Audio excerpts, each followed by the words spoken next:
The Retirement Cafe podcast, my must-reads for the summer.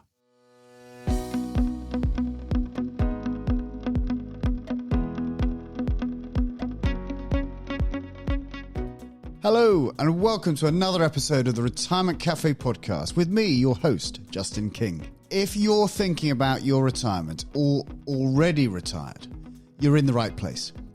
My aim is to help you plan for and live a successful and meaningful retirement. Retirement is far more than just a financial event. It's a significant life event, a major transition, which will bring with it new challenges and opportunities. So each episode contains tips, information, and inspiration to help you feel more informed and confident about your retirement. I hope you enjoyed today's episode. Hello and welcome back to the Retirement Cafe podcast. With summer well and truly upon us and holidays planned, I'm hoping to have more time off and, of course, to enjoy one of my passions, reading. In fact, as this episode is released, I hope to be sat by the pool in Greece doing just that, reading. Today, I would like to share with you some of my hand-picked recommendations, things I'm hopefully going to be enjoying over the summer. So I'll be chatting to Kathy about why I've chosen these books. So without further ado, let's get started. Hello. Hi.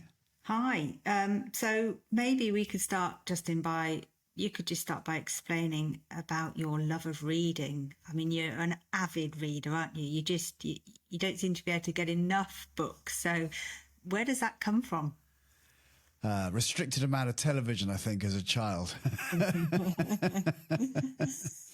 So of the youngest of four, two elder brothers and an elder sister, and those were the days when there was only a couple of channels on the TV, and mum and dad weren't keen on us sitting in front of the TV for a long periods of time.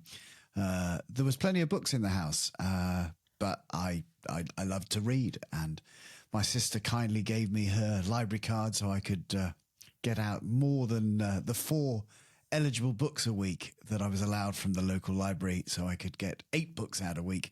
And that was always my passion, that and getting outside. So that's where it's come from, and it's stuck with me. It stayed with you. So you probably have some memorable books from your childhood if you read so much that have perhaps had a big impact on you. Can you recall any?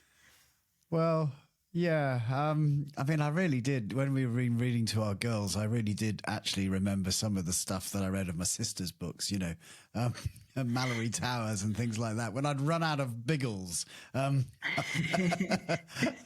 W. Johns, I'd run out of fighter pilot stories and World War II heroes, etc., that type of thing.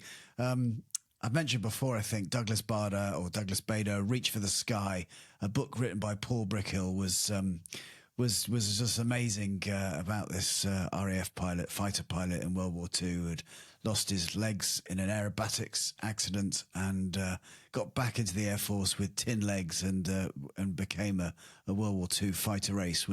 I read that book maybe 4 or 5 times. Brilliant.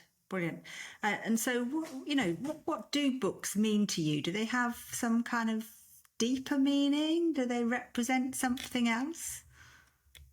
I think it's just mostly, I'm not reading novels. I rarely read novels, which I think is probably a shame. I read a lot of novels when I was a child. But nowadays, I'm just really interested in the insights of others and of their stories, of their lives, I suppose. So, that's where it really comes from. I'm just fascinated by people's journeys.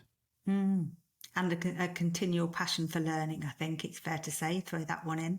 I know, we see the Amazon and other deliveries coming to the office day in, day out. You buy a lot of books, don't you? And that's just the physical books that we see. But do you always read physical books, or do you also use, read Audible or listen to Audible, read ebooks? Yeah, do all of those, as you know. So I like Kindle, but it depends on the book, I think, whether I feel that I need to make notes in the margin or put Post-it notes and refer to something. So if it's a technical book, I often will buy the physical copy so I can actually just make notes and really thick. I prefer a physical book, but there are circumstances where the Kindle is released earlier or it's just easier, and it's just the right thing to do. So I use that. I use Kindle. I use another service called Scribed, which I find really good as well. And Audible, yeah, Scribed has Audible as well, or ebook. You listen to books, but audible.com, I listen to a lot of stuff when kind of going to the gym or walking the dog. I really quite enjoy that. And do you ever drop a book? Do you ever start a book and think, oh, this isn't what I hoped it would be? You do, okay. What kind of proportion do you think of the books that you buy? Quite a lot, I suppose. I think I just dip in, and then quite soon I go, no, it's not getting. I'm not. Or there is. I mean, obviously, if it's a technical book, I just often go to the. It's about tax or something. I just go to the specific thing that is I find complex at the moment, so that I can get the right answer quite quickly. Yeah, that makes sense. So reference books more so. Yeah. But often other stuff as well. You just kind of get into it and you go. There are a lot of books, sadly, which take what could have been written in an essay. They then stretch out to be a book, and that's slightly frustrating, I suppose. Yeah, you get bored quickly, don't you? You move on. Well, yeah, and of course I'm going to come on to this a little bit later, but AI is allowing me to quickly summarize books. Give me a summary of it, and I'll often do that now, even before I've bought it, to go, okay, so what are the key concepts here? What are they trying to get across? Interesting. The future of books. Okay, so let's get into the books you've chosen to recommend for summer reading. What's the first one? So quite a lot of these I haven't actually read yet. So, but I want to tell you I bought them and I'm hoping to read them. And this is going to be actually what I'm going to be consuming over the summer. The first one, which has really come across recently, and it's 98 pence on Kindle. So, wow, I mean, this is an absolute bargain. This is called How They Succeeded, Life Stories of Successful Men Told by Themselves. It was published in 1901, and it's a classic self-help book on the subject of succeeding with a particular focus on business and money matters. And it's the first-hand look into the lives of many successful late 19th century entrepreneurs. So Thomas Edison, Alexander Graham Bell, Rockefeller, Carnegie, the names that a lot of people, Theodore Thomas, lots of names that, titans of industry, academia, literature, they were all interviewed, and it was all about aiming at understanding the person behind, the great person and what their story was. And what counsel these men and women would offer to younger people just starting out in their careers. Interesting. Are there any women in the book? Being written in 1901? There's Amelia Barr. I don't know much about her. There's Mary Proctor. Mostly males, but there definitely are some women in there as well. There are some names I don't recognise, so I'm really looking forward to, often enough you'll go, oh my gosh, did they do that? I didn't know who was behind that story, yes. So yeah, it's a history book as well as hopefully inspirational. And so what is it you're hoping to get from reading this book? Well, just that kind of history aspect of, I know a bit about Dale Carnegie and the Carnegie Foundation. Where were we?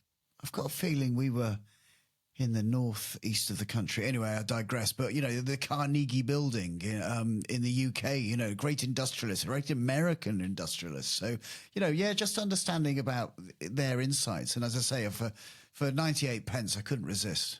It's a bit of a no-brainer, isn't it? Okay. And is that one, have you bought that as a physical book? No, Kindle. Yeah, it's quite expensive. It's actually quite expensive not expensive, but, it's much more expensive on the physical book. And it was like, well, for 98 pence, I'll just get that. And, dip in, and you haven't really spent, and obviously we're going on holiday, so I don't want to take too many physical books because I know I've occasionally had some criticism aimed at me by the rest of the family of like, you've just got a pile of books and a pair of shorts, Fantastic. And it is sounds like the kind of book that you can dip into, can't you? You can read about one of the characters, or you can read about, another, and whichever one's appeal. And I guess presumably there's been a few editions since 1901. This isn't the original publication. No, this is the original publication. It's the original. Yeah. Wow. And it's printed or created by lostbooks.com or something like that. They're the publishers now. So so that's interesting in itself, isn't it? Yeah, absolutely. So we've written in the style of the author of the 1900s. So great, good stuff. Okay, so that's number one. And remind me of the title again. That one is called How They Succeeded. Life Stories of Successful Men Told by Themselves. Brilliant. So obviously we'll put links in the show notes to all of these, where you can get hold of all of these books. Yeah. We'll do Amazon links so that you can make me filthy rich on the commissions that Amazon will pay on a 98 pence Kindle book. But yes, absolutely. I'm sure that's all of 0.2 pence. Right. Okay. So what's your second book? Another self-help. Yeah. The Path of Least Resistance, Learning to Become the Creative Force in Your Own Life. It's by Robert Fritz. Again, it's a self-help book, but it delves into the psychology of creating and the mechanics of personal change.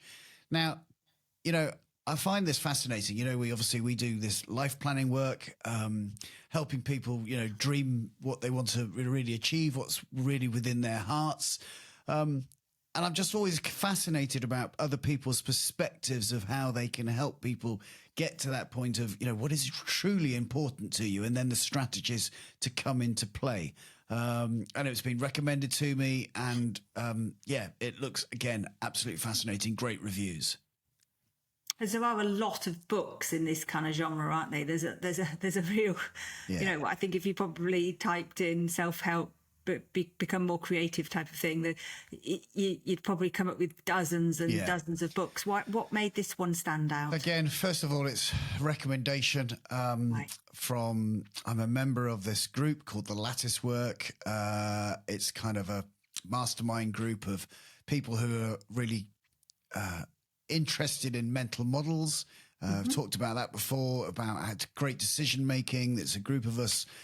We have a WhatsApp group, and we talk about stuff, about how what's going on in the world. And there are a lot brighter minds on this group than me. I stand on the shoulders of giants, and when someone makes a book recommendation, I take notice. Yeah, sounds good. Okay, so recap the title again. So that's called The Path of Least Resistance by Robert Fritz. And it's about the principle that, like energy, human behavior tends to follow the path of least resistance. And it struck a bell with me, because I often talk about letting water run downhill, which of course is actually what water does anyway, naturally, but that natural flow of life, in essence, or just trying to make whatever it is that you're trying to do, try to make it as easy as possible, because with the less friction you've got, the easier it comes to achieve whatever it is that you're trying to achieve.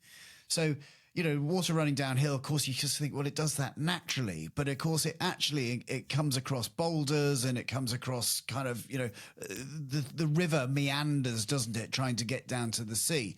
And I just feel that's a great metaphor for life. It's actually that, whatever we're trying to achieve, if our destination is the sea, and how do we actually make it as easy as possible so that we can flow as well as possible to get to where we want to get to?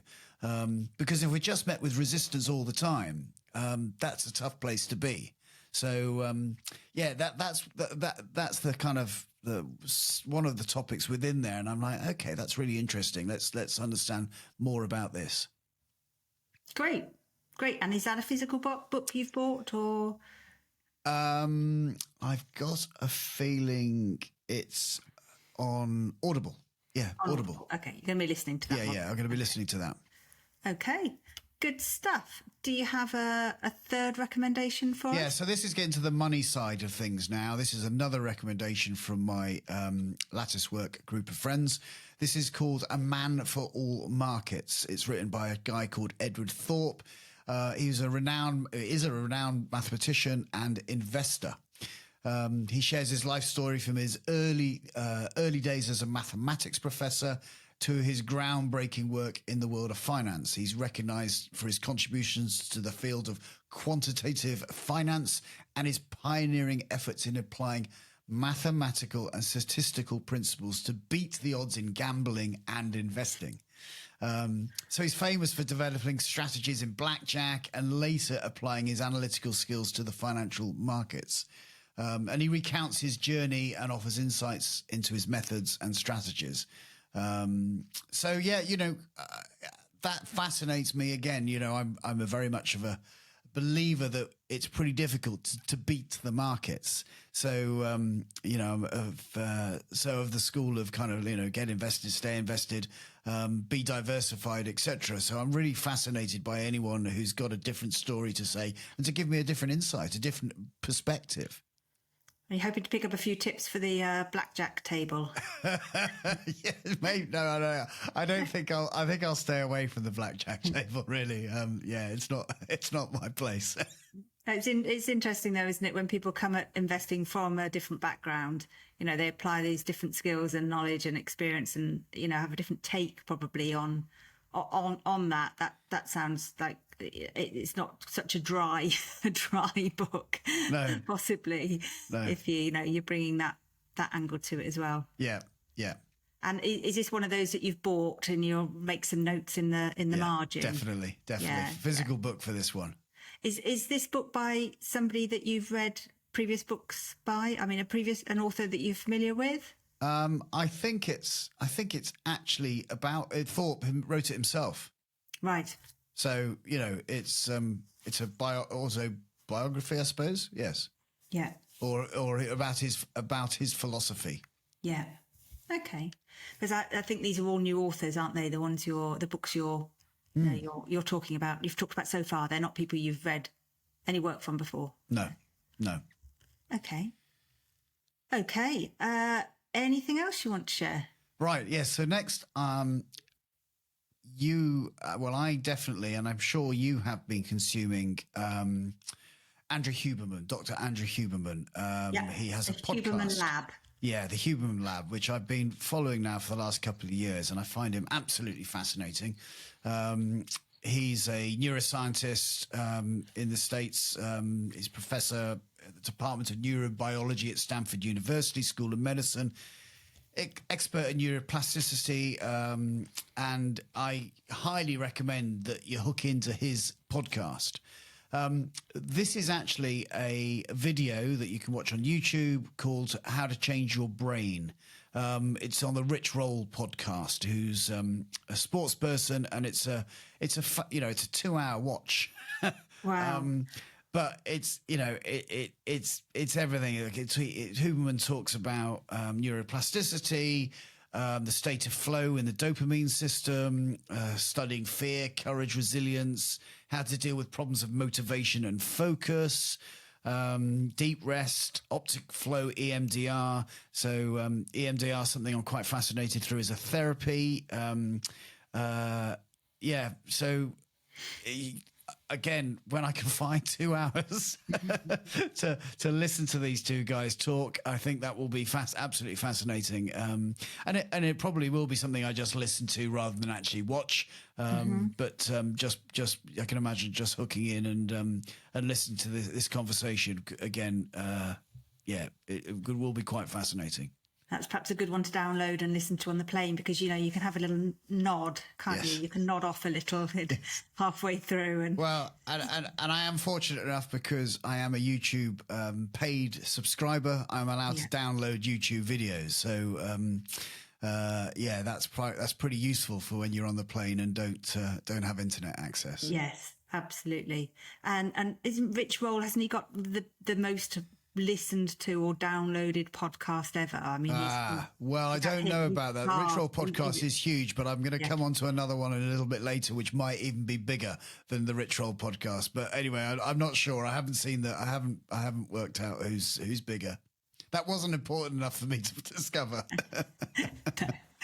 Great. No, but I think his podcasts are long, aren't they? You know, his episodes are long. Yes. Episodes. They're in depth. They can be, I think Huberman Lab, they can get quite technical, can't they? Very scientific. Yes. And, yes. Well, a bit like this one. It's not going to be technical, but it's getting long. So Yes.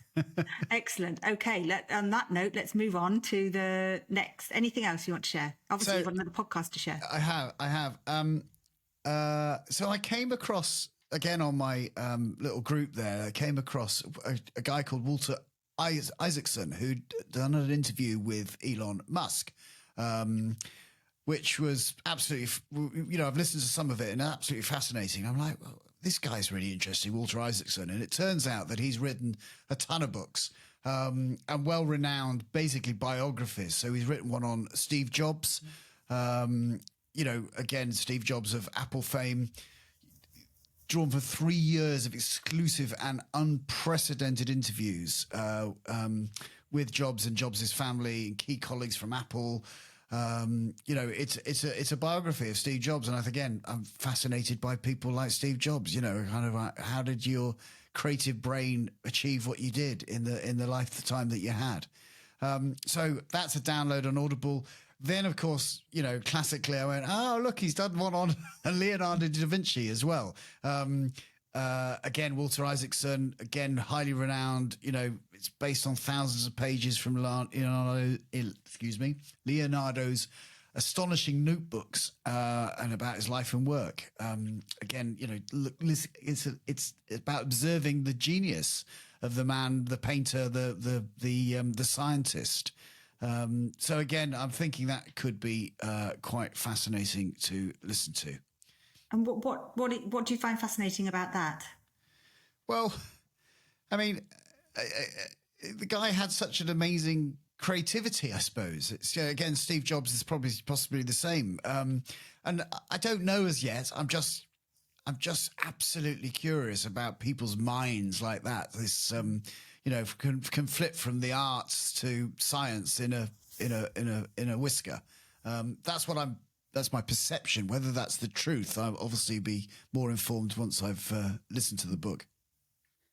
Fantastic. So, any final recommendations to wrap up with? Oh, by the way, sorry. Yes, the other thing, just on the Leonardo one, just at the end, something in the bio of the book, about what you're going to get. Him being at ease at being a misfit, illegitimate, gay, vegetarian, left-handed, easily distracted, and at sometimes heretical, I think it is. His life should remind us of the importance of instilling both in ourselves and our children, not just receive knowledge, but a willingness to question it, to be imaginative, and to like talented misfits and rebels in any area, to think differently. I think that kind of sums you up, doesn't it? Well, I don't know, but I'm probably not actually. I mean, this is people who really are pushing the boundaries. Absolutely. Yes. I'm probably far. But the curiosity, the curiosity aspect of it, I think as I see that why that resonates with you. And something, of course, we tell our girls, and now as adults, we realise that the children who were a little bit different at school are now actually the interesting adults. The ones who were the misfits, the ones who weren't quite in with the cool crowd, are the ones who actually often move on into life to be, really quite make a real impact in a different way. And I find that fascinating. Absolutely. So that's the Leonardo da Vinci one. Any further recommendations? Yes. Well, I keep being asked a lot of, because the British public's love of property in the UK. And, as advisors, we come across people who've invested in property over a long time. I'm a fan of something called the Schmidt tax reports, which I get on a monthly basis and have done for a long time. The author of that is a guy called Alan Pink. And he's written a book called Practical Tax Planning for Property, jargon-free advice for investors and developers. It's a practical guide to how to, in essence, pay less tax if you're a property investor. Minimize your income tax on rents, structure the property tax efficiently, reduce your capital gains tax, reduce stamp duties. There's a lot in it. And a lot of our clients have got a property, property portfolio. They have some buy-to-lets, or they haven't sold property in the past. They've inherited. So, I need to keep up to date with the different ways that you can structure a property portfolio tax efficiently. So, yes, I think it's a bit of learning for me, and I'm always interested in this type of stuff myself because, of course, this insight can bring great value to our clients. Absolutely. Is this something you'd recommend others read? Or yeah, definitely. If you're a property investor, why not? Why wouldn't you? The guy's well renowned. He knows what he's talking about. Alan Pink, Practical Tax Planning for Property. He aims it. It's called jargon-free advice for investors and developers. Great. Brilliant. Okay. Any final recommendations? Yes, another one which I am enjoying at the moment and partway through, but I've got a feeling it's something like 11 hours. So we'll see how I get on with this. The Essays of Warren Buffett. I'm a great fan of Warren Buffett. I've talked about him before. He writes a regular letter to shareholders once a year and has an annual kind of conference. This book is called The Essays of Warren Buffett, Lessons for Corporate America, a modern classic. It looks at what Buffett likes about investing and just wisdom, basically his thoughts. Invaluable information, I think, again, for any investors. So yes, I've already on Audible. You have an ability to make clips, make bookmarks, in essence. When you like a little bit, you can go back the 15 seconds and make a bookmark on that, and then I can go back afterwards and re-listen to that or put that into my Readwise app, and it gets resurfaced for me later on, so I can remember some of this stuff that I'm reading. Excellent. And, with all of these books that you're planning to read over the next few weeks, do you actually find that you retain all this knowledge and insight and actually go back and use it, like with the Warren Buffett, essays, the Essays of Warren Buffett? Do you actually, how do you make sure you can make that happen? Like you say, you use the Readwise app to save your insights. I think, the Buffett stuff, or Warren Buffett's thoughts, which he pens so beautifully, are really about often explaining quite difficult concepts. So, for argument's sake, Buffett talks about hamburgers, right? So he likes a hamburger. He likes a Coke as well. Okay, so he's doing quite well on it. But he talks about he's hamburgers. He's a pretty big investor in Coke, isn't he? Yes. But he talks about hamburgers, and he said, and for argument's sake, if the price of hamburgers was continually to go up at 10% a year, they continually get more expensive. And, if you liked a hamburger, you'd be, quite annoyed at that fact that it continued to rise above inflation over the course of your buying life of hamburgers, because you definitely wanted one a week, then they continually went up in price. You'd be upset by that. And then he equates that to stocks. And he says, so if you're buying stocks or shares, as we call them in the UK, if you're buying shares in the UK or across the world and the share price continually goes up, for some strange reason, you're pleased because you see the value of your portfolio going up and you keep putting money in, you keep putting your monthly pension contributions in, etc., into that retirement savings plan. And you're happy that the price is rising. Well, why is that? Really, what you want is the price to fall. You want the price to continually fall over the course of your lifetime investing, and you want it to go up when you start need to drawing down on it, but you don't need to go up as you keep buying it.